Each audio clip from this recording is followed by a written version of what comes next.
Wait a second here. We have a little delay, and then I think of the game that happened, Anthony, and I go, what else could go wrong I mean, they had a little delay at this too. point, right? What else could go wrong? They had a little delay too, but technology's gonna do what it has to do. But we got to go ahead and deliver the goods to the folks, man. Tough one tonight against the Lions. Hit the intro though, Nick. Hail to the Commanders! It's the Commanders Squad. Everything Washington Commanders every week.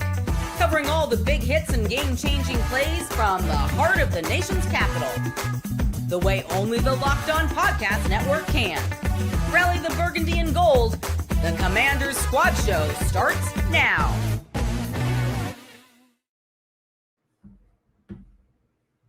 I'm going to say there's all kinds of stuff going on, whether it was the game, whether it's the technology in front of me now, but we're rolling. We're good. We've gone through all kinds. I'm going to do the best that I possibly can in this. I've been angry. I've been sad. I've been frustrated. I've missed last year, the nostalgia of the highlights of what the Commanders did to the Lions, Anthony, last year in the playoffs. All of that has just been this roller coaster of emotion for me. We're going to get to that. We're going to get to the injuries. We're going to get to Marcus Mariota and the way that he certainly played it. We're going to get to Daron Payne, and I don't know what the hell he was thinking in this game. There is so much to unpack with this. We are brought to you by FanDuel. Of course, right now, new customers can bet just $5, and if your bet wins, you'll get $300 in bonus bets to use across the app. Now, I expected them to lose this game. Going to be honest with you. I expected this to be kind of ugly. I tried to temper my emotions. Now, one thing I've learned in life is sometimes you have to delegate, Anthony, and I once had this cardboard cutout of myself made, so I'm actually going to have a stunt double stepping in to do the show the rest of the time for me. So I'm done. I'm going to just leave, and this stunt double is going to go ahead and take over the rest of the way because I don't want to talk about this game. I'm going to let him take over and talk about this game instead because it's going to be a lot easier than me having to deal with another loss by multiple touchdowns. So for the rest of the way, you're going to talk to Cardboard Nick. He's going to hang out. He's going to do his thing. So I hope you don't mind. I'm going to sit back and do nothing. This was awful. I'm so sick of this. I know we expected this team to everybody get hurt and everybody it's going to be bad. And like we prepared ourselves for this. But this team is now sitting at 3-7. No more games. No more pretending that you're still trying to win for next year. I'm done. At least lean into let's build to next year. And for the first time in my life, I'm looking at some of this coaching staff and going, it may be time for some changes. Me and Cardboard Nick both feel the same way about this at this point. I'm over it. I'm losing my freaking mind. A 3D me, Armstrong over here. Number one, I tell you what, it's tricky. It's tricky. The way that this game made me feel like you said, you didn't. It came into it knowing this was a tough mountain to climb. Right? We knew that hey, they were going to have to play a perfect game and get some help to go ahead and get that W. But man, it's never feeling good to be on the other side of a 40 burger. But I think that when you look back at it, you got to break down the tape. You're going to find that there are some things that are going to help you, as this team progresses in 2026 and beyond. But man, I tell you, you need to go ahead and walk this way and understand that it's like that. You sitting here 3-7 now. The season it's over. It's gone. You're really looking to develop young guys. You're looking to see who's going to be on your roster now. Every single decision has to be about growing the team in the future. But man, it was frustrating to see that. Now I know right now I'm looking forward to Christmas in Hollis right now because that's when I'll get to go and see some of these games in person. But hopefully they get something fixed up by the time, Nick, that I get up there here in maybe about a month or so, a little over a month. I'll get to go and see some of these games in person. Hopefully they get something cleaned up by then. It just feels like it's like one hit after the other, and like we could sit here and we could break down this game and we can look at all, but why? Like, what are we learning at this point from like this game? It's the same thing that we've seen for a while now from them. So the biggest thing, like, let's put all of this in perspective here. We know they've dealt with injuries. We know the defense has been a mess. We know they can't tackle. We've talked about that for weeks and weeks on this show. But I want to look at something that's now becoming a bigger picture to me, and it has nothing to do with even what's going on the field when the ball is snapped. I'm now seeing frustration rising with this team. I'm now starting to see guys no longer want to be involved with this season, with the game that's in front of them. with the overall mindset of what you're supposed to be trying to accomplish. And it starts with Daron Payne. Daron Payne, I don't know what he was thinking. I don't know what the hell went through his head. I don't know what was said to him. But you know that you have got to be so damn desperate to leave a game to the point where you will risk breaking your hand, swinging your fist at another player's helmet, like he did Amon-Ra St. Brown, to get thrown out of a game. I mean, that was, I have no idea what was said, but when they showed that replay of him just turning around and swinging at him, that told me all I need to know about where this team right now. It's far beyond, hey, guys, let's get through this. Hey, guys, let's keep going. And I hate to say it because I will continue to say, Anthony, that this is not the Dan Snyder era team, but it feels like that culture with what we saw today. It feels like a complete meltdown, and everybody is now going to be mentally checked out the rest of the season. You know, the one thing I noticed with this squad is just that they are tough, they are physical, they don't necessarily tackle well, but they are a lot of the things that they say they are. But the other one that they've added that they don't mention is that they're undisciplined. That's what it's come down to. When you're having false starts and multiple holdings and just there's so many ticky-tacky small details that have gotten missed, and it's coming to a head right now. You know, it's just a culmination of it, and you're seeing it all year. Last year they didn't have those things happen. Now you're having them happening, and it's really setting this team back a lot. I mean, if you're not going to have everybody on the field, then you cannot afford to shoot yourself in the foot. You can't afford to do those things. And frankly, I don't know. I don't know what he was thinking, obviously, to go and swing on somebody like that on the field. I can tell you this much. If you've gotten to that point, you're definitely not in a mental space to be out there trying to play the game. Obviously, he got ejected. That blew my mind. I was like, frankly, it looked like we lost 3 people on that one play because Trey Amos had gotten carried off the field. Then Frankie Louvu was on the side getting his shoulder, and then Daron Payne was getting carried off. I was like, what the hell is happening right now? But it's just an undisciplined team where they can get the energy up, for practice and go through the day and check those boxes, but it's just not translating to the field. They're making those same mental mistakes, and it's going to be a bumpy little into the year, but right now it's all about those young guys, man. Who's going to develop and how are you going to build this team in the future? That's my main focus right now. Yeah, and I think that's the right approach at this point, like for the organization or for them. But like it's tough. So and we've talked about this before, but there's no denying it now. You're 3-7, and you see what happened here, and everybody's leaving early. And it was raining too, so there was no point in fans staying, and I don't blame them. But like you're in that locker room right now, and you're not a young guy.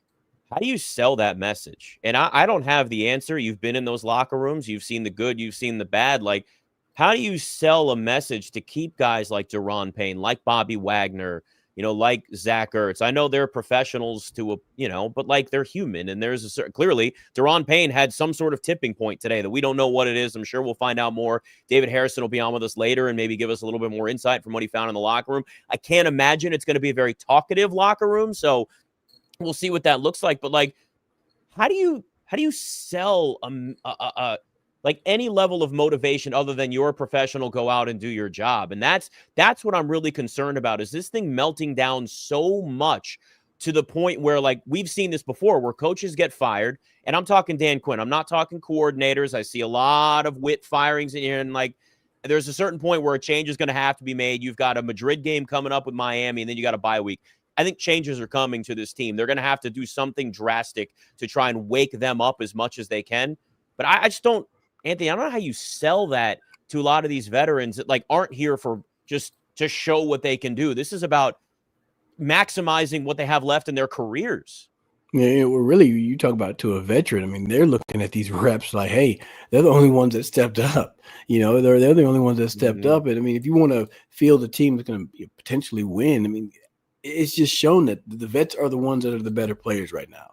I mean, Jalen Lane did have a big play today. It was good to see him, get down the field and create a spark that led to a touchdown, I want to say, on that drive. So that was good to see, but it was still just more Debo. It was Zach Ertz showing up. And I thought about you. I was like, that Nick Nickershoes over on Zach Ertz's receptions hit once again, had to have hit again. So thought of you on that.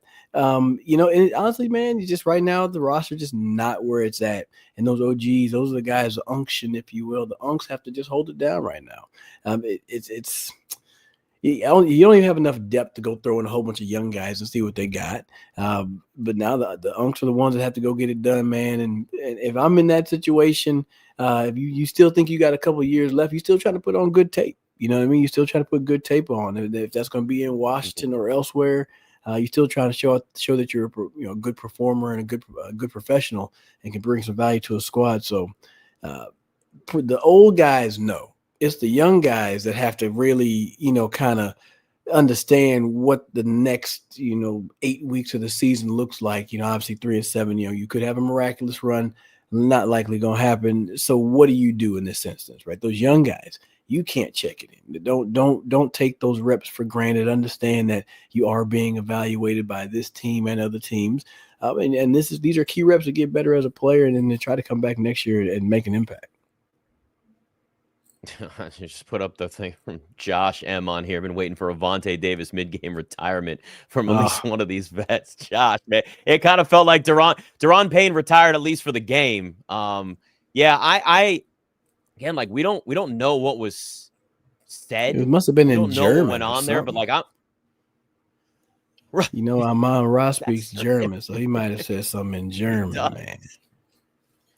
Poster King's right. Ben Sinnott did get a touchdown. That was nice to at least see, something along those lines. I think we're gonna get more of that. And that's like what you have to do. I hate to say it, but in some ways, like this type of season was inevitable one way or the other because this team wasn't ready to win 12 games or get to a NFC Championship game like they were last year, and they did. Yeah. So it's like I talk about the two timelines a lot, and I think it needs to be thought of a little bit more where eventually like this kind of rock bottom for a rebuild does have to happen. And I know we've seen a lot of rock bottoms in a lot of situations, but when you have a new group of, front office personnel, coaching staff, ownership, all the way from the top to the bottom, like they're not emotionally connected to anybody within this organization, nobody there. So it's like for them, it's okay. Are we going to have to go all the way fresh start? And I think now is the full commitment. I'm going to get to the point now where this is probably the last time I'm going to be really angry after a game. After this, it's all just about what are the little individual victories that are there, the little positives to some of the younger players and what they're able to do. As long as this team doesn't have a total meltdown the rest of the season, that's like my biggest concern, because that's when you start wondering whether the front office just says like full coaching staff, blowout all the way through. And Dan Quinn, I saw someone put in the comments a minute ago, and it was, Gerard Mayo was kind of like the bridge guy. I'm paraphrasing what he said, but it's like Gerard Mayo was the bridge guy, and then Mike Vrabel came in and look at where the Patriots are now. So like maybe, do they end up looking at Dan Quinn as a guy that like was a short-term coach and wasn't their first choice? I don't know. Like anything right now, Anthony, is completely on the table for this team the rest of the way. I feel like it's a little bit too brash to just go that far and say you got to sweep everybody out of there. And I think that's what the old regime would have done. I think that's how you had generally wanted to react as a fan base. I tend to preach patience a little bit, and I think that you're correct, Nick. Having gone to the promised land, just about to the Super Bowl, you see how nice it could have been, and then now you come back and you have a season that, frankly, injuries galore. That's like not it. Okay, that's not it. Now, if you at least put the players back in there, some of the undisciplined nature, I still think that seems to have shown up. That would have shown up. The lack of continuity on offense, would that continue to show up? I still think you would see that you didn't necessarily have as many players in positions like you thought you did. You didn't have the depth like you thought you did. You'd still find the glaring holes. I still think you're going to still have questions at pass rusher. You'd still have questions at running back. So even if the injuries were there, like how much better is this team? And I'm not even going to sit here and say they're going to automatically play better. Just put better players on the field. Like I've said last week, you get a couple more wins, but I still think it's kind of a frustrating season along with all of it. So, it's not a fire everybody thing. There may be some changes for sure. There's got to be some changes in a methodology on the defensive side of things, because the way I looked at this one, you ain't going to win much of anything. You're giving up 40 plus. Period. You know what I mean? You're giving up 40. Like, I don't care how good the offense is. I don't want to do 47-42 like they did with Cincy and Chicago. Like, that ain't normal. Don't want to live those lives. So there got to be some changes, but how drastic is it going to be? I'm not certain. But I think that the injuries just exacerbated everything and made it feel so much more worse. So I'm gonna preach a little bit of patience. I think you bring up something that is really one of the more glaring issues with this team. And again, it goes back to the concept of rebuild and all that. It's the depth. Like you said it, we've talked about that a lot more now. Like, next man up doesn't really work if you don't have a next man up. Like, they're showing they don't really have enough of that depth to really listen.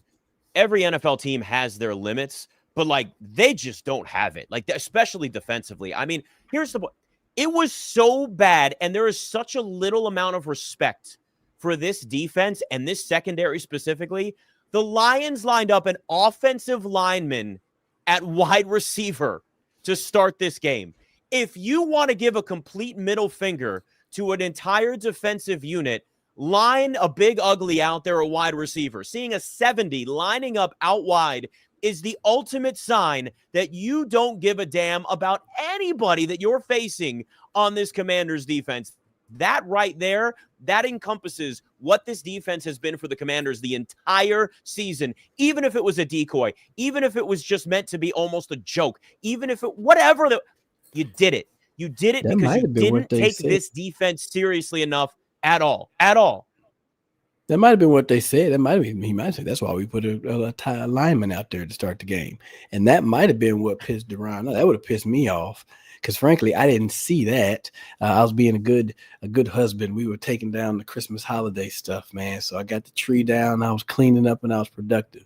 But then when I saw the game, I was like, well, shit, my bad. I'm gonna get back to going cleaning and stuff, man. But no, man, I don't know, man. I'm frustrated. I'm very frustrated just simply for the fact that I didn't expect to see them kind of lose that. The poise that they tend to have had before, you know what I mean? But whenever you have had success and then you go and have a completely catastrophic season, I get that the frustration is going to boil over at some point, you know? So conversations, questions is like, well, shoot, you know, with Duran's contract status, does this make a decision easier for the front office or not? You know what I mean? Like that's a guy that I would like to say I would want in the building, but you know, hopefully this isn't something that, you know, changes the tune of the front office and make them think and do otherwise.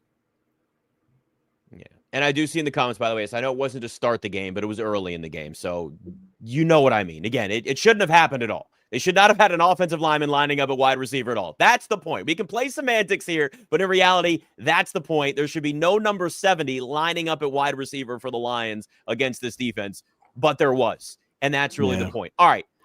We got word before this game that it's looking like Jayden Daniels, before this game, they gave maybe a 3-week timetable. Does that change at all? We'll talk about that next on Commander Squad. David Harrison can be joining us in a bit, too.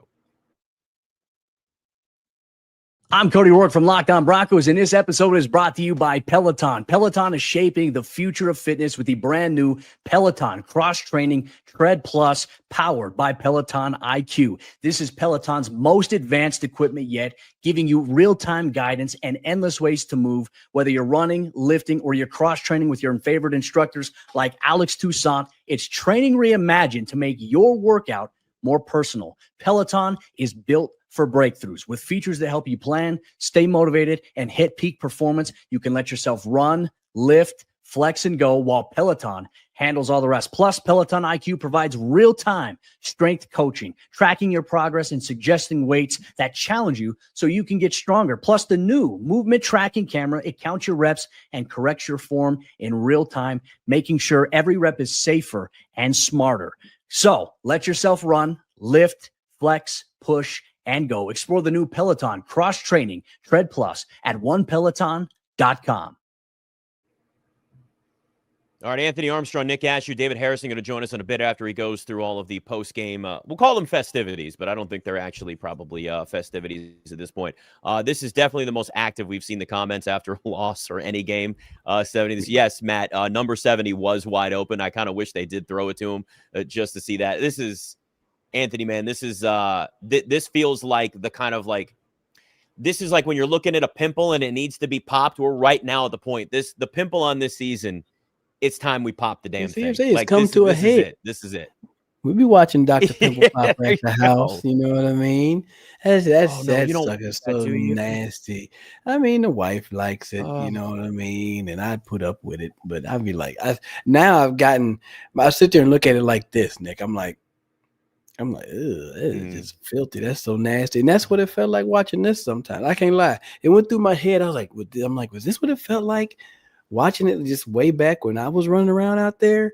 Like you knew that you were overmatched and then the performance sucked. But then it's like, I'm going to watch all 60 minutes because like that's my team and I'm down for the cause. But damn it, this sucks to watch right now. And it sucks to have to go through that. So, man, I apologize on behalf of the squad. So I apologize, man. But we'll get through it. We'll get through it, Nick. Yeah, here's what I will tell you. Yes, this is what it felt like even during your era. Not you. You were always a fan favorite. Everybody appreciated you. You were the deep threat. Anthony Armstrong, the original 1-3, was everybody's favorite. Don't you worry. You weren't the bad guy. You weren't Deron Payne. You weren't swinging at anybody. I read the by the way, Twitters let me just say this here real quick. I read the Well, you're saying there were some people on social media not happy? Hey, man, but you know what? That's how it there's a goes. shocker. That's how it goes. Listen. That's how it goes. I will say this, though. One of the dumbest things that I feel like you can do, and maybe you feel differently, maybe at some point in your life you've done this, I don't know, you tell me, but like swinging at a dude with a helmet on, what are you going to accomplish? That's as bad as trying to punch a wall. What good ever comes out of that? The dude's got his helmet on. You ain't breaking his jaw. So, like, what are you doing? Man, like that's the first thing. It's like, why you do that? Like, come on, man. You're going to get kicked out.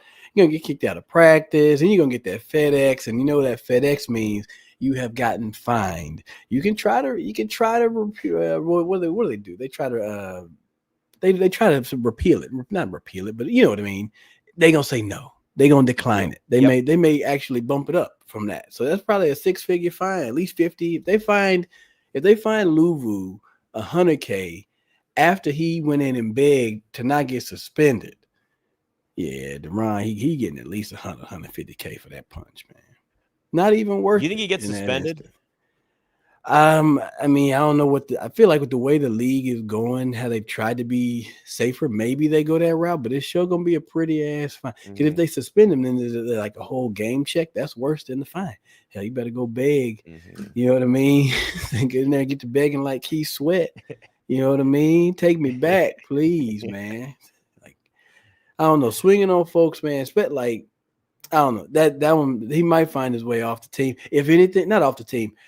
He may be suspended. They may Dan Quinn may sit him out for a quarter or something like that. You know what I mean? Like you just can't do that. You know what I mean? Yeah. I'll be interested to see how things are handled throughout this week, because there's going to be more questions about all this, and if there's going to be a level of stuff internally that we won't know, but like this is kind of that we talk about it, right? Everything's coming to a head. This has that feel now of like, okay, Dan Quinn, somebody's got to do something drastic, because you can feel. This is the first time it's really felt like mentally it's slipping away from this team. Before it was, you could say injuries and you could talk about the defense, and there were certain things that were just a given, but it felt like mentally there was still a fight in this team. This really felt like everything came unraveled, and that Deron Payne situation really was kind of the culmination of all of it, where I just went, oh no, like now discipline's gone. Something drastic needs to be done. Yeah, I mean, I think the way that Detroit was just going up and down the field like that, like I'd be frustrated too. I just played a damn video game and had somebody convert third downs on me left and right, and I get frustrated. So I get it. All right, but I can't go throwing controllers through TVs, and you can't go punching people through face masks. You know what I mean? So like you got to find a way to keep you cool. I feel like.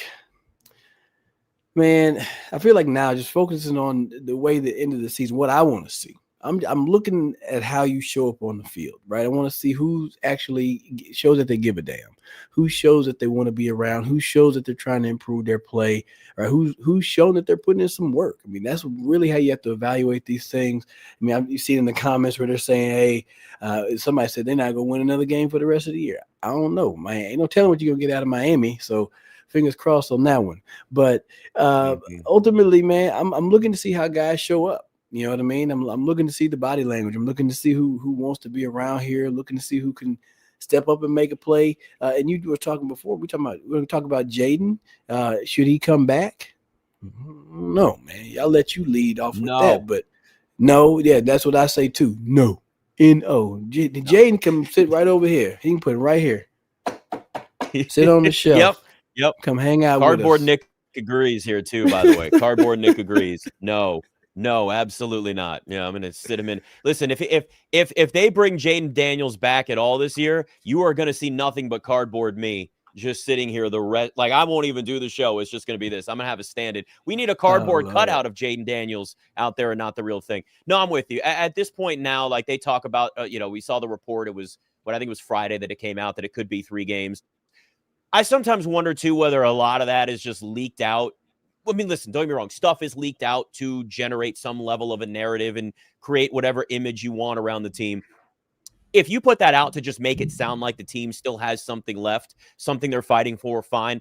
Now you just look stupid.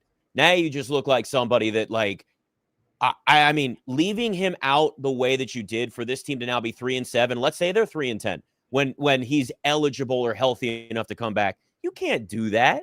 I mean, I had a former Denver Bronco actually reach out to me after this game, and I'm not going to put his name out there, but he said, he brought up the fact that there wasn't the same amount of outrage for some of these other quarterbacks, even Jared Goff in this game, being left out for as long as they were in the blowouts. And I said to him, dude, there's scars in this fan base, man. There's scars in this organization. It's plain and simple. Like, it's a different mindset, and you see the result. People were mad, one, because Jayden got hurt, but two, he shouldn't have been out there before he got hurt. Jared Goff still did get pulled. I mean, we've seen other guys getting pulled in these blowouts. Like, by the way, the late window today in the NFL was just, in general, it was just awful, putrid. I mean, just blowouts across the board. Everything was terrible.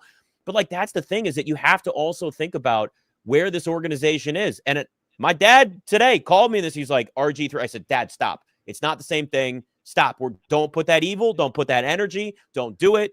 But these are the types of things that people see.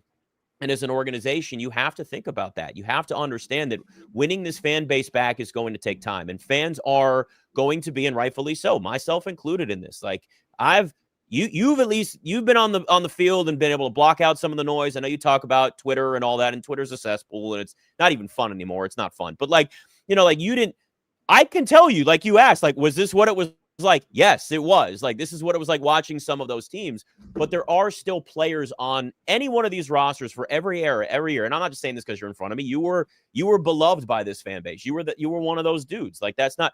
But people are now going to be looking the rest of the way. Who is going to be the Anthony Armstrong on this team the rest of this season? That's going to go out there, and no matter what, like, they're going to make a play when the ball comes their way, or offensively, defensively, whatever the case is. And I think that's what really needs to be looked at by everybody, is what do you get from the guys that take advantage of these opportunities? Because you want to see this culture still going in the right direction where, yeah, this sucks. Let's just control what we can control and move forward, because that's also the mindset that the front office is going to have. Because, like you said, man, they're evaluating everybody moving forward now. And it's going to be something that's going to be nitpicked every single game, every single quarter, the rest of the way.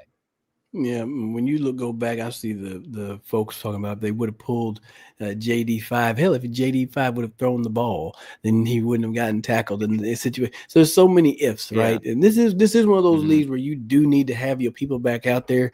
But hey, if you're, like you say, 3-10 or whatever is 4 and however many, and that late in the year, don't do it. There's no need to even throw him back out there. He might not make it out of the stadium. Talking about the head coach if he does that. All right, so don't put the man back out there. There's no need to do it. Now, I said it before, that the difference between Robert's injury and then Jayden's injury is the timing. It's happened in the middle of the season, and yeah, the season is crap right now. But he's with his teammates, and he's still with his brotherhood. He's still inside the locker room. He's still around his people. And so, these are the moments that you got to galvanize together. You got to kind of, grow through this suck and through this point of, trepidation, or it's just not good. And they're together in this moment. So, yeah, it sucks to be on the outside looking in and screaming, saying do better, and then catch the pass and throw the ball and do all these other things. they're in the building taking care of business. And I'm glad Jayden's in the building with them now, not having to be home by himself trying to rehab like in the off season. So I think that can be tough mentally, right? You talk about how do you stay in this game mentally? Like, shoot, man, this is a leadership test, right? This is a leadership test. You can't just let the whole team go down into the cesspool of thinking and just work this season out to, don't limp off the field, right? You have to finish with some, like, you give a damn. You have to finish like you give a damn. This is for money. This is a job now. You know what I mean? Like, you can't just say, oh, Cancun on 3, Cabo. I need to go to Cabo. Cabo on, that sounds nice. Cabo on 3. Like, you can't do that. But you got to go up. You got to show up, man, and you got to fight for your daggum job. So I'm looking for a strong performance from these guys for the end of the season.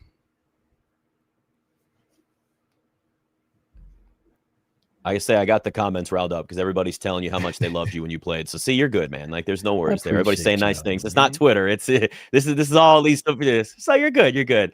All right, we'll talk to David Harrison in a little bit, and of course, there were at least a couple of guys maybe had some moments in this game. We'll look at that. David's going to give us more once he jumps on the show as well. It's Commander Squad.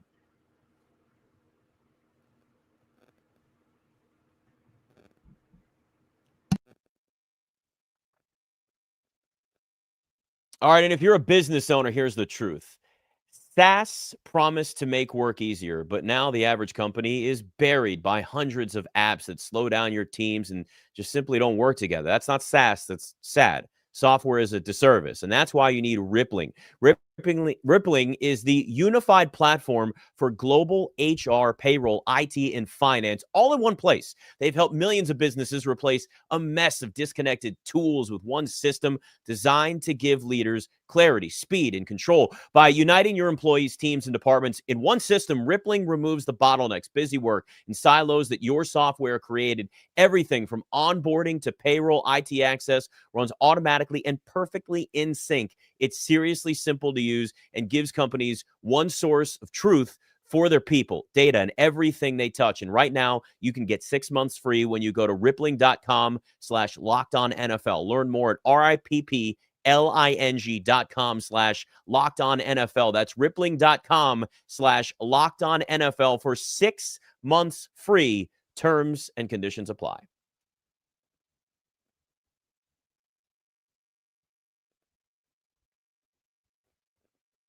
I will say, Anthony Armstrong, Nick Ashew here, David Harrison going to join us in a few minutes. I did see a little Chris Rodriguez before he left, so that was good, right? There's a positive there. I mean, just more. I would love to see more, but now we've got to. I mean, this is a whole other worry. I'm at the point now, man. Seriously, we're like, do we get to the point where even guys that now get more opportunities, are they cursed? Like, who has a voodoo doll on this team or something? I mean, that was like one of those moments where, I mean, Ben Sinnott getting in the end zone, great. We got a touchdown from him. Like, there was a couple of little moments in this game. Maybe Jalen Lane gets more of an opportunity. Hell, maybe Jalen Lane becomes the new Anthony Armstrong, and they start actually throwing the ball deep to him, and we start seeing that. Like, that's what this team is going to have to look for now at 3-7, Yeah, I like the fact that they did throw the ball downfield. I mean, it's just really just all about developing guys and just finding people to get out there and run some routes. But right now, you saw it was Robbie Chosen,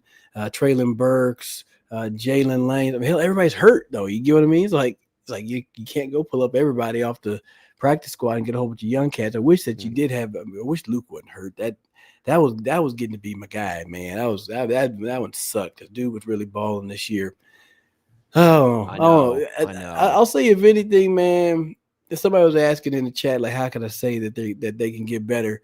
You can get better by eliminating a lot of the pre-snap penalties and eliminating the disciplinary things. Whereas the talent of the players, like, we can't change the team and say we're gonna take this, and then bring in. That's not happening right now. The stuff that I want to see them get better at is how they show up on game day, how they show up between those 60 minutes, how you show up between the lines. Because you can see, I can tell. I look on tape and I see a team that's like, these cats don't want to be out here. They're looking at the clock hoping it counts down because they're getting their ass whooped right now. That's what I see sometimes. But then you see a player or two who's running around and you can see he's still grinding and is still trying to make a play even if the game is out of it. I need to see that from everybody, because that's what I'm saying. Folks are going to be here later on. You don't think Adam Peters ain't sitting up there saying, oh, this person quit on this play in the middle of week 11. This person quit. This person quit. Get them off my team. If you are on the cusp and they have a decision to make on you, don't give them a reason to fire you. Right? I mean, because that's what people are going to make the decisions off of. They're going to look on the tape and say, this person really kind of he kind of quit on us in week 10. And then he quit on us in 11, 12, and so on and so forth. If you're going to quit on the team now, then they don't need to be around in 26 and beyond. So that's how you get better. You fix the little stuff that can be fixed. You're not going to just all of a sudden become a Calvin Johnson at receiver. You're not finding that right now. But at least you can line up. You can block people. You can do the little things the right way. That's how you can get better from these last remaining games. You know, I'm wondering if maybe Deron Payne was so mad that he didn't get traded, and that's why he swung it. Amon-Ra St. Maybe that was it. But like, this is the thing. Like, and there's a lot of people in the comments talking about depth on this team. I 100% agree. You and I have talked about this now. We've talked about this before. Thing is, you're not going to change the depth on this team at this now. Like, that's an offseason thing. And again, the offseason has been on the minds of the front office. Is it always like? Front offices are always thinking ahead. So that's that's going to be a part of it. But they really do. Listen, they need to address starters and depth. Like, there's a lot of spots where this team just is devoid of a lot of talent from the top of the depth chart down to the bottom. The one thing, and I think this is the reason why we've had one show, since the trade deadline, but I think now seeing this game, it's more of an example. Like, it's what really surprised me. They didn't do anything at the deadline and didn't try to at least get a few more draft picks, because they're going in right now. And that could change, especially this offseason. They're going into this offseason with six draft picks. They had 9 last year at the deadline. They were 7-2. I mean, obviously very, very different situation. But if you're the oldest team in the NFL and you lack depth and you don't, the talent down the depth chart is a problem. Guys are getting hurt that are starters or below. Like, draft picks help with that. Now you have to be able to identify that talent, and the jury's certainly out on plenty picks that they've had. It's been a short window since we've seen them, a year to less than a season, depending on its rookie last year or rookie this year. But like, that's something they're really going to have to think about. If I were a betting man, and I am, I think we see some moves this offseason that really add some picks, because that's really where this team is going to have to go. They're going to have to start finding some younger guys. They're going to have to start filling in, even if your starters aren't young first and second year players. You got to at least fill in the back end of the depth chart with talent that you see being able to develop. Maybe it takes a year, maybe it takes half of a season, whatever the case is. But like, this team is clearly, they are missing talent at the very top. We know that, but they're missing talent all the way down in so many areas. Say what you want about Jayden Daniels and the way he's been this year. He's been hurt. It's been really hard to evaluate when everybody's been in and out. But I'm not looking at it, and they're not looking at it. Nobody's looking at them addressing the quarterback situation or the backup quarterback situation. But what they are going to address, probably more still on the offensive line, probably some more depth at wide receiver. Who knows if Deebo Samuel is going to be back the start of the season? It was the Deebo revenge tour. Now it's gotten to the point where you're going, what's left there? He's been all banged up. Like, so you're looking at wide receivers. You could be looking at, an entire new defensive coaching staff. There are a lot of things that are going to be changed by this team this offseason. And that's where this comes into, like, right now it's evaluating, cool. But like, let's be honest with ourselves. This team, and especially this defense, is going to look very different this time next year.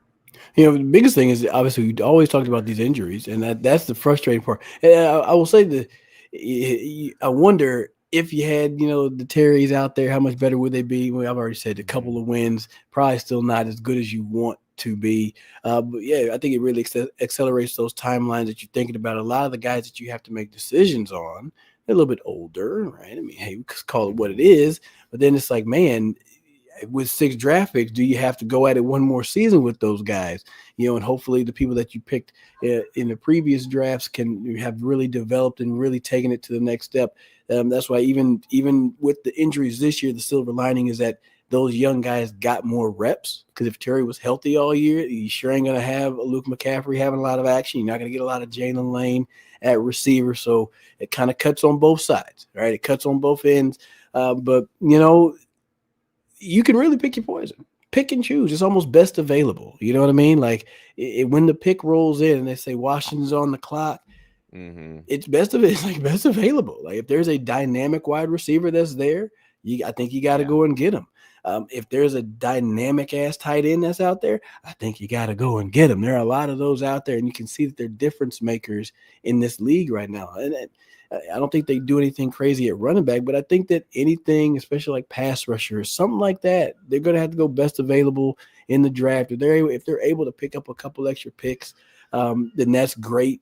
You'll have to maybe take a step back in some talent on some areas just to pick up those draft picks and understand that you're trying to build for the future. But it's going to be interesting how Adam Peters puts these Legos together, Nick, because there's a lot of options to go down. Like which way do you go? You try to sell as many pieces as you can so you can get younger, but then with that youth may come inexperience, which then could also lead to a frustrating season. So would you rather have a frustrating season with young players or have a frustrating season with older players? Josh, look at you, man. Quentin Dunbar off the couch and get back there. Come on. Man, I remember that trade request years ago. I was like, man, there's a lot more going on than just this. But I think, I hate to say it, but this becomes something that we're certainly accustomed to, whether it's covering the team, fan of this team, whatever, like rooting for draft positioning. And I hate to say it, but at 3-7 with it just feels like now there is a curse on this team where you're running out of bodies to just get out there on the field. It becomes that situation where you start talking about getting the best possible draft pick and then adding more in the process. And that's why I think, one, there's going to be trades this offseason. They're going to bring in some more of those picks. But, two, you're looking at now a draft that you're not going to need a quarterback. There's a lot of teams that are going to need a quarterback. Let's say this season just falls off, man. They win 4 games this year. You got a top 4 or 5 pick. Playing the hypothetical game here. Why not? We're 10 weeks into the season. We can do it. You got a lot of teams that need a quarterback. They want to trade up. You can trade down and get some more picks. They are now in position where they can completely reload in the draft, because the main thing that everybody trades up for, not always, but teams are going to want to trade up for a quarterback. There is the potential for 4 maybe, and I know we got a long way to go, but 4 to maybe 5 first-round picks at quarterback. Doesn't mean they should be first-round picks, but they could be first-round picks in this draft. So our team's going to feel desperate enough to trade into, let's say, the top 5. Maybe the Commanders are sitting there. I know we'd rather than be picking at the end of the draft, but we saw what happened with that. That hasn't helped them this year. They won 12 games, and look where we are now. So to get in that position where maybe they end up trading back and they end up getting more picks and you get a first-round pick next year, you start stocking up a little bit. That's how you can kind of make up some of this ground and get a little bit younger and add to that depth over time, and that kind of puts you in a better position. So, all right, we're going to wait here. David Harrison is going to jump on with us next, give us everything that he heard in the locker room, whether it was a lot, whether it was a little, what Dan Quinn had to say, and just obviously his thoughts on what he saw in this game too. David Harrison next. This is Commander Squad.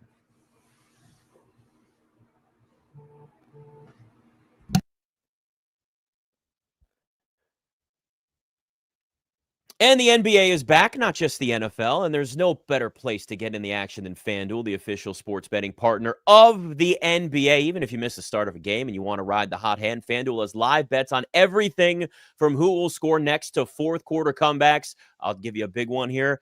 3-point props in the middle of a game. Ooh, that is when the prices are fantastic at FanDuel. Plus, you can also combine your live bets in a same-game parlay for a shot at a bigger payout.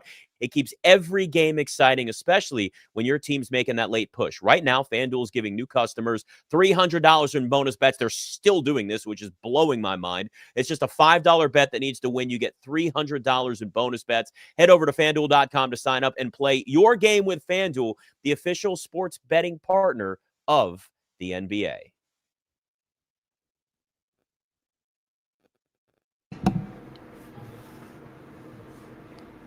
All right, they still doing that $300, huh? They still doing that $300. They're still doing it, man. They're still doing it. They're still doing it. David Harrison jumps on with us now here. We've talked a lot about losing locker rooms. I'm going to assume, David, it was not the most talkative group of players, but there was certainly a lot to be discussed after this loss to the Lions.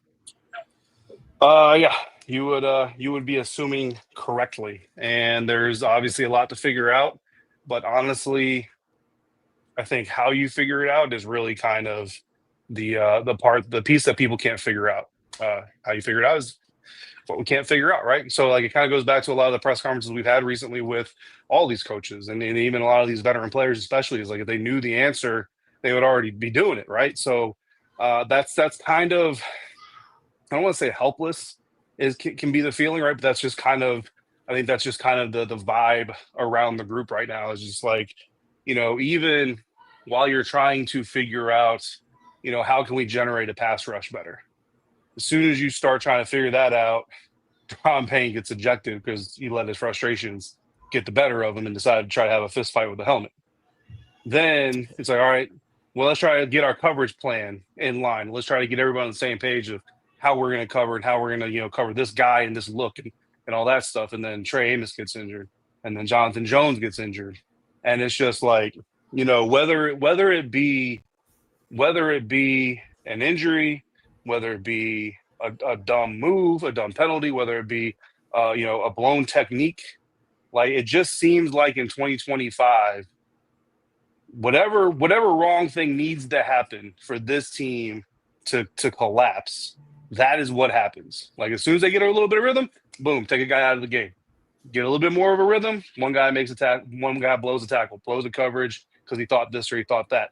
And and I've talked about this a lot on my show, and Anthony, this of being a player. It's not that last year nobody made mistakes, right? Mistakes happen on honestly almost a play-to-play basis. Someone, like one of the 11 guys on each side of the line of scrimmage, someone makes a mistake on almost every single play you watch in the NFL, in college, high school, it doesn't matter.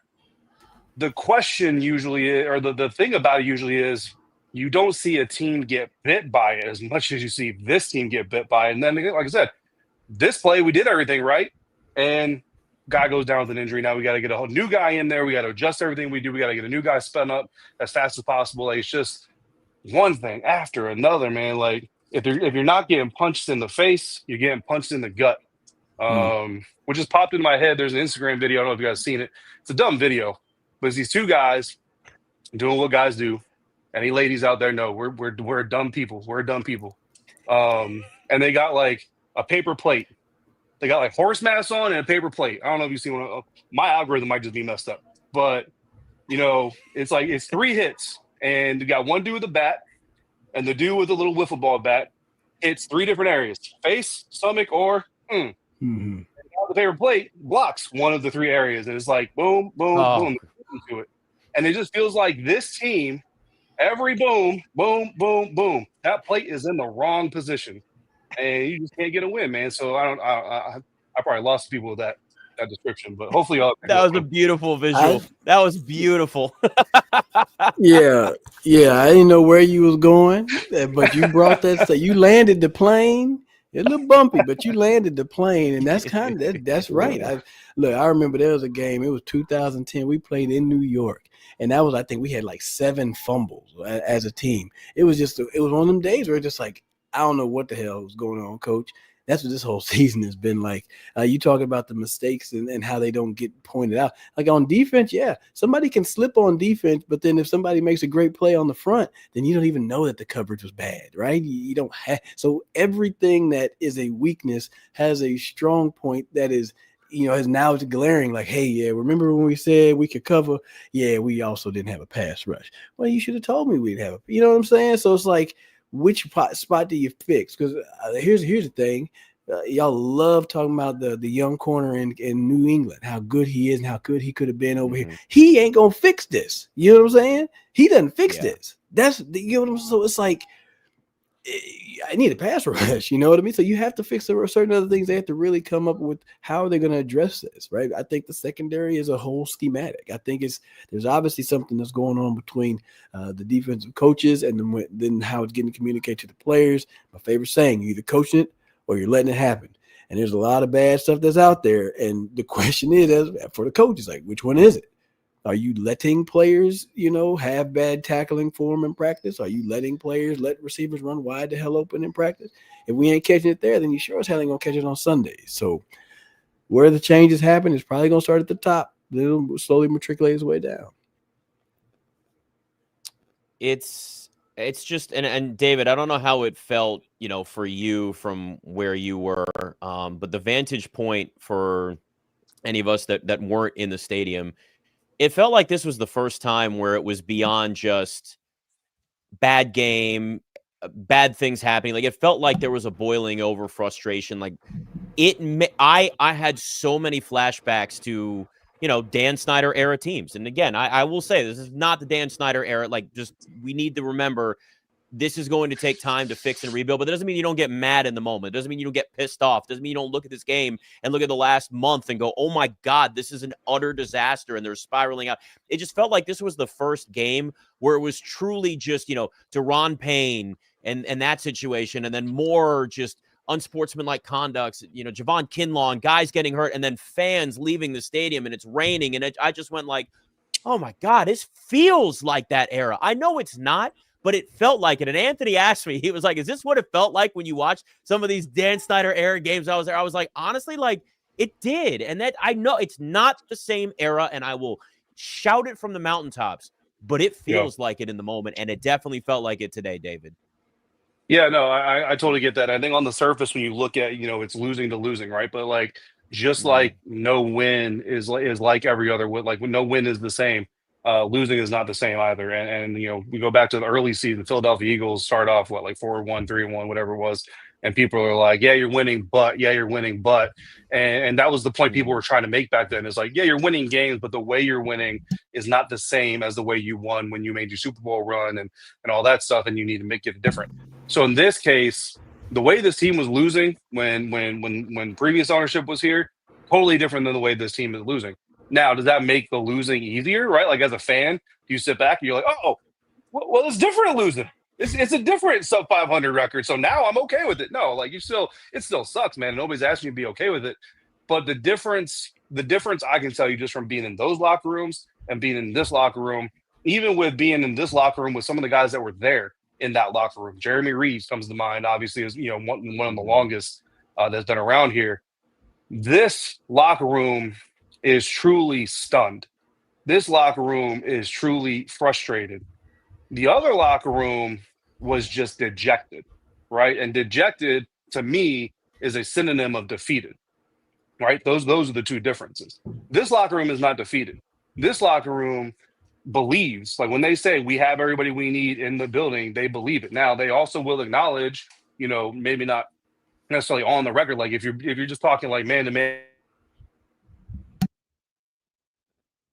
like, bro, can we go a drive without losing a guy? Like, can we do that? Can we maybe try to build some consistency and just presence, right? You got to be present, you got to be passionate, you got to be professional. Those are the three things to be successful in any walk of life. I don't care if you're working the drive-through, the fryer, you're the manager, you're an NFL player. If you're present, if you're passionate, and you're professional, you will be successful in your life. I promise you that. I'm not saying you're going to be a Hall of Famer, okay? But you're going to be successful.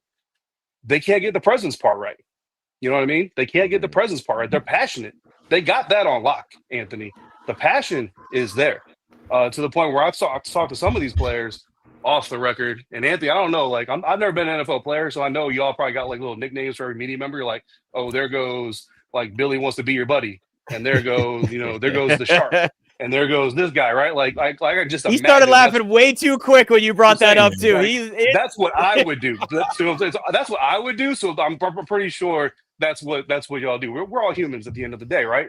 But like, I talked to some of these dudes off the record, and like, I'm getting an energy level. I'm getting an adrenaline boost from talking to them. That's how much passion these guys have for what's going on, even in the midst of everything that's happening right now. Man, so you got the passion. You don't have the presence, and now the professionalism, Anthony, is starting to slip because the passion can't meet the level of the presence, and it's starting to eat away at the other parts of the body. It's one of them things, man, when all of the hard work and all of the extra enthusiasm isn't resulting into a win. I used to think about in college, we weren't very good. So I'm going to preface with that. We weren't good starting out, but we had some Samoan players, and then they would love to do the haka. The haka, I love it. It's hype. It gets us going, but we sucked as a team. And I was like, stop doing the haka because it's disrespecting the haka and it's not helping us win anything right now. And I can see how the extra passion and the jumping over the pads and stuff, that kind of can wear on you when the results aren't aren't showing up. Does it fix anything that Dan Quinn can do? I don't know. Maybe he just changes it up and says, hey, let's have ice cream and a movie today because everybody's hurt anyways. But, they got to stick together and work through these things. And you're 100% correct. A dejected, locker room from back in the gap. It was one of them ones we're just like, good Lord, like you call a good play and then here the other team's ahead of it and they beat us. Now, this one here is just different. Injuries galore. You never expect them in the level that they've been at, the level of catastrophe, if you will. That's been tough, Nick. That's, I think, what really is the gut punch of it all. It's not just hamstring and, fingers. It's like big injuries that you're like, good night. Like, what the hell is this? When you couple injuries with a lack of depth and a lack of talent on defense and poor fundamentals, it's all come together. And that's why this feels like this is now the point where all the negative is like fully come to a head. We're like, there's no more avoiding it. David, obviously we don't know what the future is going to bring for Jayden Daniels. There was that report that like it could be 3 weeks. That was obviously before this game.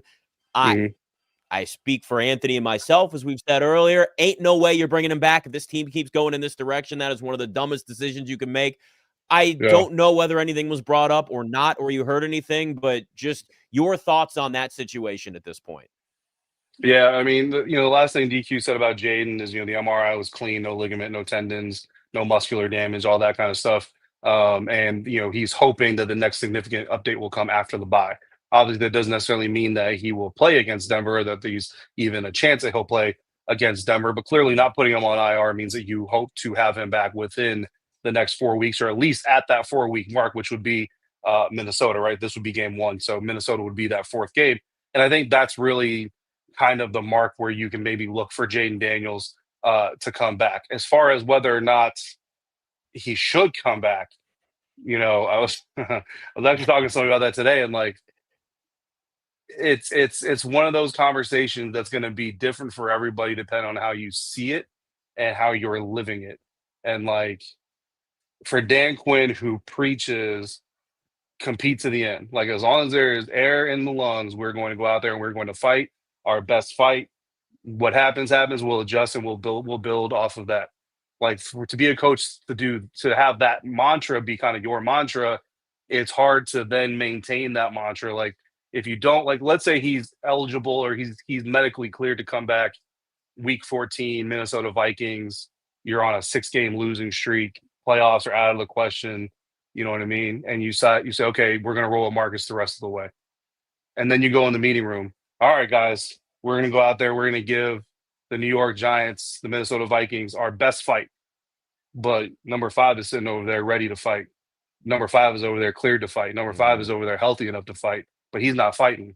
So how can you tell the rest of the guys we're going to go out there and give it our best fight? So that's tricky, man. And that's a situation I've never envied any head coach to be in, because that is the ultimate sticky spot, because you really do have to think about your future, and you also have to think about what's best for the overall health of your team, and not just how much pride can we recoup today? How much pride can we recoup at the end of the season? And I think you got to lean on your players, your veterans, guys like Bobby Wagner, et cetera, and all those things. Because Jayden's going to want to play. Like I had this little interaction in the YouTube comments with one fan who was, this is my favorite part of the season, by the way, is when people get so mad at the team they watch that they get mad at the people who talk about the team. Because now I'm the problem. Anthony, you're the problem. Nick, you're the problem. No, I'm not the problem. I'm gonna shoot it to you straight. And I'm not going to tell you just what you want to hear because you want to hear it. Like, you want me to come in here and say they need to fire Dan Quinn. Well, guess what? They don't need to fire Dan Quinn. I'm not going to tell you nobody else is maybe going to get fired at the end of this thing, right? But anyway, that's a different discussion. But what I told that fan, and I will tell any fan, whether Jayden Daniels comes back to a playoff contending team or to an 0-17 team or an 0-16 team for the last game of the year, Jayden Daniels is going to want to play. Like, Jayden is going to want to put the pads on. He's going to want to go out there. He's going to want to run that offense. He's going to want to go get a win. Draft position be damned. All of it be damned. He is not going to want to sit out. So the key here is, if you want to go that route, I don't necessarily disagree with it because I'm a big picture type of dude. But if you want to go that route, you not only have to go that route, but you have to make sure your players support that route. If your player, we talk about people losing locker rooms. If you have a locker room full of competitors, they coach 7-8 game losing streak, we don't care. we want to go out there, veteran who might be in the last leg, veteran who's in treatment 3 days out of 3, quarterback who just came off of his third injury. We all want to go out there and put it on the line because that's what we want to do, and that's who we are as an organization. You tell them they're not allowed to go out there, that's how you lose a locker room. Man, you may still have to do that. You might still have to do that, right, Anthony? Like, you might still have to do that and just trust that, listen, I hear you. I understand you. But here's the decision we're going to make moving forward, and here's why, and I need you to roll with me on it. Yeah. You got me hype a little bit. You got me hype a little bit. I'm on a team. Just put him on the shelf, right? Just shut him down. Because I mean, look. For the record, so am I. By the way, for the record, so am I. But I do understand the benefit of him getting out there and then finishing out with like, hey, let's finish out with like, it's kind of like the preseason. Let me get a good series out of you, and then I'm gonna take you out of the game. It's kind of one of those vibes, but. Just the way the season is gone, I ain't trying to risk that damn luck. Like, I don't want to do that. I don't even want to go through that whole scenario. And if they do go on a run and then you're like, oh, put Jayden in, it's really going to elevate the team. I'm going to still say no, because this is the one time that you've actually had some success, again, consistent success if you happen to go on a run and find yourself in playoff contention. I say don't shake the boat in that instance, right? Let Jayden be the best backup and one hell of a backup that teams are kind of worried about having to prepare for if you were to find yourself going into the playoffs. And I hey, I'm a pie in the sky type of guy, but I don't necessarily see that happening this season. So if it were to happen, great. That's a great thing to talk about. Stay locked in with Commander Squad, because I would love to talk about it. But if not, so be it. We still gonna be here. And I think what David brings up is what we, we're talking about before, right? Is like you still have to then sell a certain message to players, but at the same time, you could say, well, hey, look where we are. Like, things have to change. Like, we have to adapt and adjust to the situation and the season we're given. We can't fight anymore with anything more than just individual plays. We have to approach this season differently. We have to protect our quarterback. I don't know. It's a situation that I am 100%, and I will always, again, we've all said it, right? We'll say how we feel on this show, whether I don't give a damn whether somebody agrees with what I have to say or not. I've been doing this long enough to not give a damn about that. Just like you, David. It's like you, Anthony. Like, do not play Jayden Daniels and even if this team goes on a run, then they're doing it with Marcus Mariota, quarterback. So ride that unless he gets hurt. I don't want to. The football gods are mad at this team. I don't know what it is. I don't know why, but they're pissed off. Somebody did something last year that made it all come back the other way, and the pendulum swing the other way this year. I'm not risking that luck. Jayden's had like 3 different injuries this year. I'm not risking it. I'm not doing it. This team is 3-7. You just don't do it. All right. Before we wrap this thing up, David, since you jumped on here a little bit later, obviously, anything else you want to throw out, anything else you heard, I'll just leave the floor to you at this point, as we've obviously gone through everything that we feel, which, by the way, also, I had a stand-in for me for a while, a stunt double, in case you're wondering. In the future, I will have a cardboard cutout of myself sitting in if the games keep getting this ugly, so my stunt double will be in for me the rest of the way. I'll be delegating some of it, so that's how I feel, so that's how this has gone. No, I mean, I have the fortunate position that I will be live again in about 30 to 40 minutes here on the Locked On Commanders YouTube page, and be dropping another episode and audio for everybody to dive into. I call it group therapy, right? It's group therapy. Look, at the end of the day, guys, like, and this might be the master resiliency trainer in me. I'm a UPenn trained master resiliency trainer. And at the end of the day, guys, misery is the choice. Misery is the choice. And I know that, in the moment of miserable things happening to you, we all get miserable. But misery is a choice. So if you want misery, you have to find somebody else, because I'm not about living in misery. I'm about living in not delusion, okay? Not delusion, but talking about solutions. I was taught a long time ago, there's a difference between bitching and complaining. And I hope I can say that word on this network. I believe I can. The difference between bitching and complaining is bitching, you just whining for the sake of whining. Complaining, you're going to try to bring some sort of solution. Now, the difference is, in this role, I can't bring a solution to the locker room, right? So I can't promise you that the things that we talk about are going to drive a solution on the field next week in Spain. But that's what I'm about. I'm about moving forward. So we're going to talk about it. We're going to digest it. We're going to be honest about it. But we're not going to come in here and catastrophize and talk about, just craziness in the world because we want to talk about craziness and it makes us feel better. Because, like I said, misery is a choice, and I'm not going to choose it. I love that, man. And that's my point with the whole comparison to previous injuries and things. Just because it looks alike doesn't mean that you got to go down there because it looks familiar. You get what I'm saying?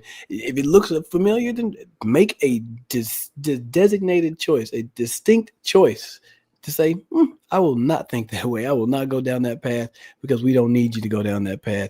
Things are going to work out fine in the end. It's going to work out fine in the end. This is just an ugly, ugly moment to be going through. And hey, I'm here with it. I'm here with y'all. I ain't going nowhere either. So we're going to be good, Nick. We're going to be all right. I know a lot of changes coming one way or the other, whether it's soon or the offseason. Things are going to be very different. And don't think for 1 second that Adam Peters is going to sit around and the rest of them be like, okay, this is fine. So, and I think everybody expects some drastic change. And I have no doubt, and there better be some real drastic change, certainly with this team. All right, we'll be back this Wednesday for Commander Squad. Of course, David's going to do his Locked On Commanders in a bit. And of course, you have that every day as well. Like and subscribe on YouTube. And of course, give us a follow on all of the socials, as you always do. We will talk to you Wednesday together, and it will be maybe a little more group therapy, like David talked about. It'll be a little more group fiesta. therapy. It'll be a a fiesta. Well, as long as you bring some of those tortillas. I need some comfort some tortillas, salsa. and then we'll be good to go. All right, we'll be back on Wednesday.